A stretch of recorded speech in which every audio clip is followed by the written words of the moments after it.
warahmatullahi wabarakatuh. Halo everyone. Kami dari kelompok 6 akan membahas mengenai audit siklus pembelian dan pembayaran. Kira-kira siapa aja ya yang ada di kelompok 6? Yuk kita simak di slide selanjutnya. Baiklah, mungkin langsung saja perkenalan untuk anggota kelompok 6. Yang pertama ada saya, yaitu Amelia Rahmadani.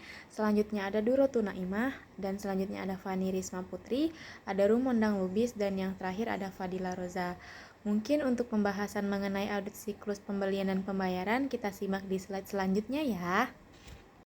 Pengertian utang usaha. Utang usaha adalah sejumlah uang yang harus dibayarkan kepada vendor atau pemasok untuk membayar suatu barang atau jasa yang telah diterima. Sedangkan pengertian siklus pembelian adalah serangkaian bisnis dan operasional pemrosesan data berhubungan dengan pembelian barang atau jasa. Sedangkan pengertian siklus pembayaran adalah di mana waktu seseorang akan mendapatkan upah atas layanan yang telah diberikan, atau di mana kita membeli suatu barang dan menukarnya menjadi dengan rupiah ataupun mata uang yang lain.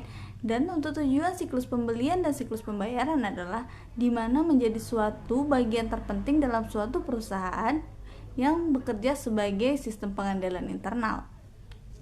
Siklus pembelian dan siklus pembayaran terdiri dari beberapa tahap. Apa saja tahapnya? Yang pertama, identifikasi kebutuhan. Kita akan mencari tahu kebutuhan barang atau jasa seperti apa yang dibutuhkan oleh perusahaan, di mana suatu perusahaan memiliki beberapa departemen tertentu dan beberapa bidang tertentu. Tahap yang kedua, pemilihan pemasok. Setelah kita melakukan identifikasi kebutuhan, kita melakukan pemilihan pemasok, di mana akan disesuaikan dengan beberapa faktor.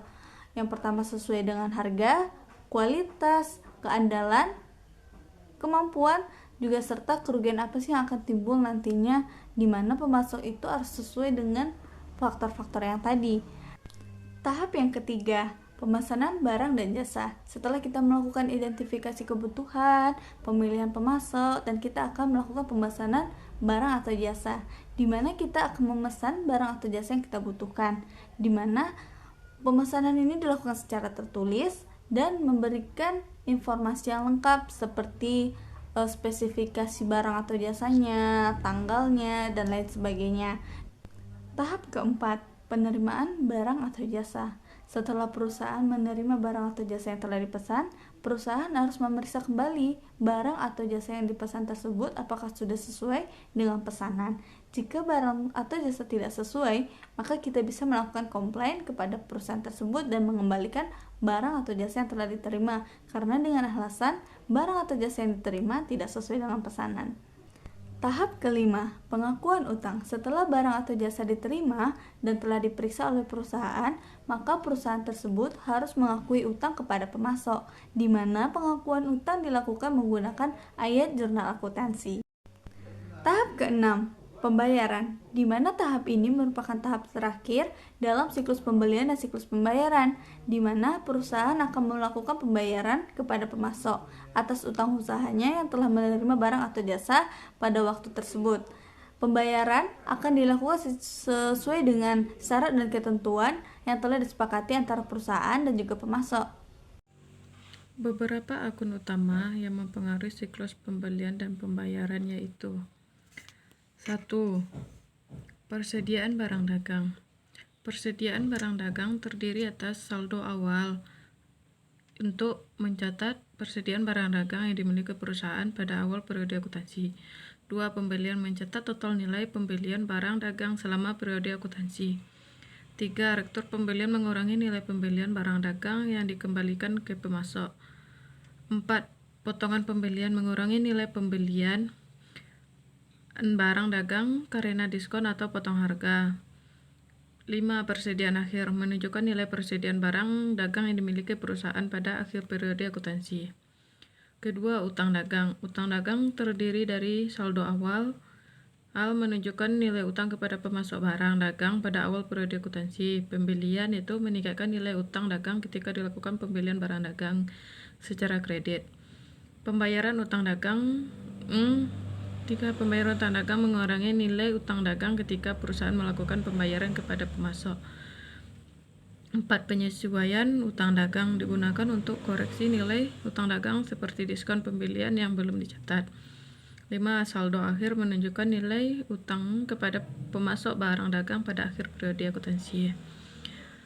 3. Biaya angkut pembelian. Biaya angkut pembelian yaitu mencatat biaya yang dikeluarkan untuk mengangkut barang dagang dari pemasok ke perusahaan. 4. Diskon pembelian yaitu mencatat potongan harga yang diperoleh dari pemasok atas pembelian barang dagang. 5. Beban persediaan dan mencatat pengurangan nilai persediaan barang dagang karena kerusakan kadaluarsa atau penurunan harga. 6. Kas yaitu terdiri dari pembayaran utang dagang mengurangi saldo kas ketika perusahaan melakukan pembayaran kepada pemasok. 7. Bank yaitu pembayaran utang dagang mengurangi saldo kas di bank ketika perusahaan melakukan pembayaran kepada pemasok melalui transfer bank. Selain akun-akun utama, terdapat beberapa akun lain yang dapat mempengaruhi siklus pembelian dan pembayaran seperti 1. Biaya pembelian yaitu mencatat biaya-biaya lain yang terkait dengan pembelian barang dagang seperti biaya asuransi, biaya inspeksi, dan biaya penyimpanan. 2. Hutang pajak penghasilan yaitu mencatat beban pajak penghasilan atas pembelian barang dagang. 3. Pendapatan bunga mencatat pendapatan bunga yang diperoleh dari investasi dana, kelebihan kas yang berasal dari pembayaran utang dagang. Selanjutnya, tujuan audit siklus pembelian dan pembayaran. Audit siklus pembelian dan pembayaran bertujuan untuk memperoleh keyakinan yang memadai atas kewajaran penyajian akun-akun yang terkait dengan siklus tersebut dalam laporan keuangan. Tujuan ini dapat dijabarkan menjadi beberapa poin. Yang pertama, memastikan kelengkapan dan keberadaan transaksi, seperti menguji apakah semua transaksi pembelian dan pembayaran telah dicatat dengan lengkap dan tidak ada yang terlewatkan, serta memverifikasi keberadaan fisik barang dagang yang dibeli dan memastikan bahwa barang tersebut telah diterima dengan baik oleh perusahaan. Yang kedua, memastikan keakuratan pencatatan transaksi, seperti memeriksa apakah harga pembelian, potongan pembelian, dan biaya angkut pembelian telah dicatat dengan benar. Yang ketiga, memastikan keberadaan dan kepemilikan aset, seperti memverifikasi bahwa persediaan barang dagang yang tercatat dalam neraca benar-benar dimiliki oleh perusahaan.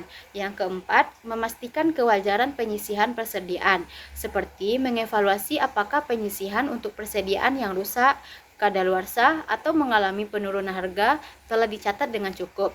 Yang kelima, memastikan ketepatan pencatatan utang dagang, seperti memverifikasi bahwa saldo utang dagang dalam neraca telah dicatat dengan benar. Yang keenam, memastikan kepatuhan terhadap peraturan, seperti memastikan bahwa perusahaan telah mematuhi semua peraturan yang terkait dengan pembelian dan pembayaran barang dagang seperti peraturan perpajakan.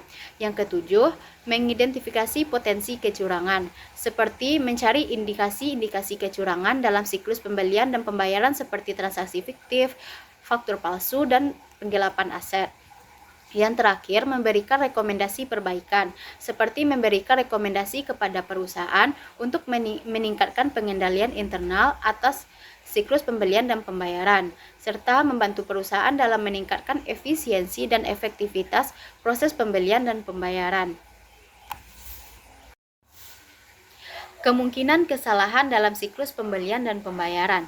Yang pertama, kesalahan dalam proses pengajuan pembelian, seperti kesalahan dalam penentuan kebutuhan dan spesifikasi barang atau jasa, kesalahan dalam pengisian formulir pengajuan pembelian, kesalahan dalam penentuan vendor yang tepat.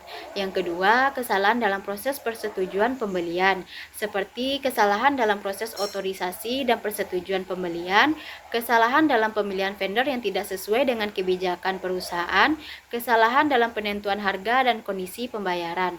Yang ketiga, kesalahan dalam proses penerimaan dan pemeriksaan barang, seperti kesalahan dalam penerimaan barang yang tidak sesuai dengan pesanan, kesalahan dalam pemeriksaan kualitas barang, kesalahan dalam pencatatan penerimaan barang.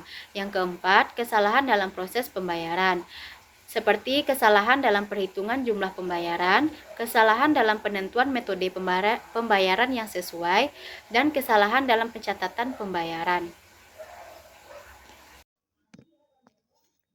Selanjutnya yaitu pengendalian internal. Pengendalian internal dalam siklus pembelian dan pembayaran meliputi yang pertama, pengendalian internal dalam proses pengajuan pembelian, seperti implementasi kebijakan dan prosedur pengajuan pembelian, verifikasi kebutuhan dan spesifikasi barang atau jasa sebelum pengajuan, serta pemisahan tugas dan tanggung jawab antara yang mengajukan dan yang menyetujui pembelian.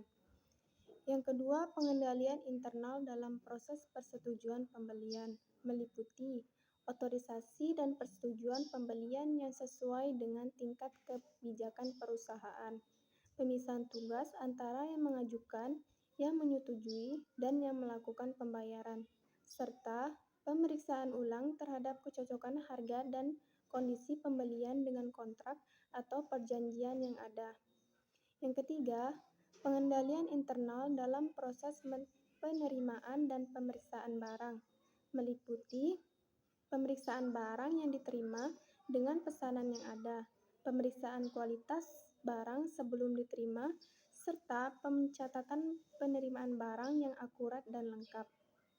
Yang keempat, pengendalian internal dalam proses pembayaran, meliputi pemisahan tugas antara yang memeriksa faktur dan yang melakukan pembayaran, pemeriksaan ulang terhadap kebenaran dan kecocokan faktur dengan pesanan dan penerimaan barang, dan pencatatan pembayaran yang akurat dan lengkap.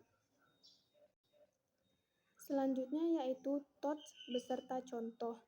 Berikut ini TOTS siklus pembelian dan pembayaran beserta contoh. Yang pertama, identifikasi kebutuhan. Meliputi A. Menentukan barang dan jasa yang dibutuhkan. B. Memperkirakan jumlah dan waktu pembelian. C. Menetapkan spesifikasi barang dan jasa. Contohnya, Departemen Produksi membutuhkan bahan baku untuk memproduksi barang. Yang kedua, pemilihan pemasok. A. Mencari dan mengevaluasi pemasok potensial.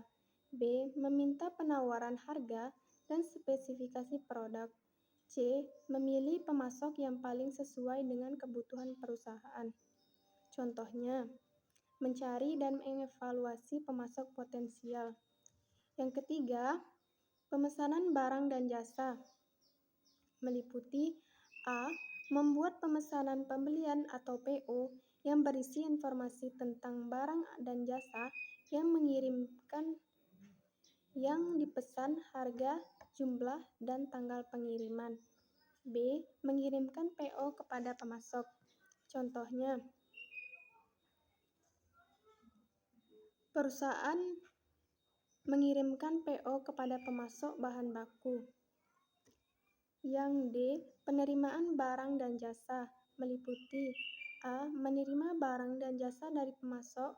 B. Memeriksa barang dan jasa untuk memastikan sesuai dengan PO. C. Membuat laporan penerimaan barang atau LPB. Contohnya, perusahaan menerima bahan baku dari pemasok. Yang kelima, pengakuan hutang. Meliputi A. Mencatat utang kepada pemasok di jurnal pembelian. B. Membuat faktur pembelian dari pemasok. Contohnya, perusahaan menerima faktur pembelian dari pemasok bahan baku. Yang keenam, pembayar hutang. Meliputi A. Melakukan pembayaran kepada pemasok sesuai dengan faktur pembelian, dan B. Mencatat pembayaran di jurnal pengeluaran kas. Contohnya, perusahaan mencatat pembayaran di jurnal pengeluaran kas. Selanjutnya yaitu dokumen. Dokumen-dokumen yang digunakan dalam siklus pembelian dan pembayaran antara lain. Yang pertama, permintaan pembelian. Yang kedua, pemesanan pembelian atau PO. Yang ketiga, laporan penerimaan barang atau LPB. Yang keempat, faktur pembelian. Yang kelima, jurnal pembelian. Dan yang terakhir, jurnal pengeluaran kas. Baiklah, di sini saya akan menjelaskan mengenai prosedur audit siklus pembelian dan pembayaran. Prosedur audit siklus pembelian dan pembayaran bertujuan untuk memperoleh bukti audit yang cukup dan kompeten untuk memberikan keyakinan memadai atas kewajaran penyajian saldo akun utang usaha dan beban pembelian dalam laporan keuangan. Prosedur audit siklus pembelian dan pembayaran dapat dibagi menjadi beberapa tahap. Yang pertama, ada pemahaman atas pengendalian internal. Pada tahap ini, auditor harus memahami pengendalian internal yang relevan dengan siklus pembelian dan pembayaran.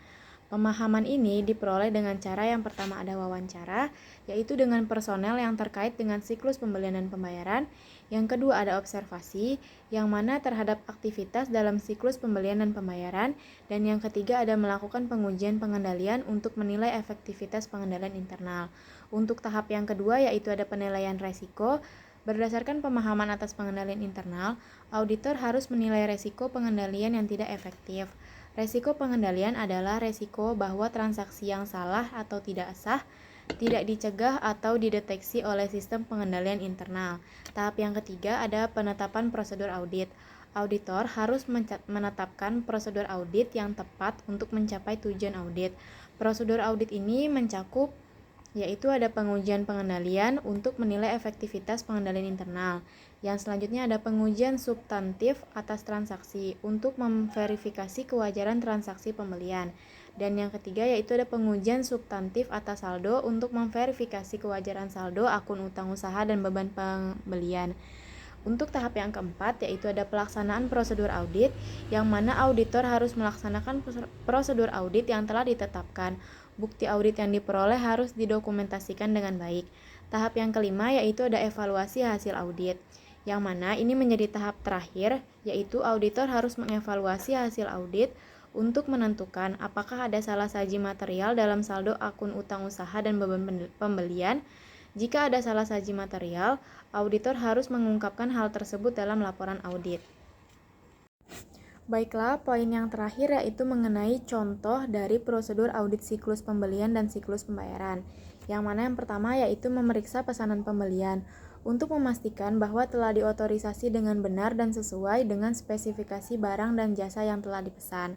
Untuk contoh yang kedua yaitu membandingkan faktur pembelian dengan pesanan pembelian dan laporan penerimaan barang untuk memastikan bahwa faktur tersebut telah akurat dan benar. Contoh yang ketiga yaitu mencocokkan catatan utang usaha dengan faktur pembelian dan jurnal pengeluaran kas untuk memastikan bahwa saldo utang usaha tersebut telah akurat. Contoh yang keempat yaitu melakukan pengujian terhadap penerimaan barang untuk memastikan bahwa barang yang diterima sesuai dengan pesanan pembelian dan dalam kondisi yang baik. Untuk contoh yang terakhir yaitu contoh yang kelima, yang mana melakukan pengujian terhadap pembayaran untuk memastikan bahwa pembayaran telah dilakukan kepada pemasok yang benar dan dalam jumlah yang benar. Prosedur siklus audit pembelian dan pembayaran ini harus sesuai dengan keadaan klien dan risiko yang telah teridentifikasi. Jika teman-teman masih ragu atas penjelasan kami tadi, silakan bertanya di kolom diskusi e-kampus ya. Terima kasih kami ucapkan kepada teman-teman yang sudah menonton video kami. Semoga penjelasan yang kami berikan tadi dapat bermanfaat bagi teman-teman semua. Kami akhiri dengan Assalamualaikum warahmatullahi wabarakatuh. Sampai jumpa di video selanjutnya.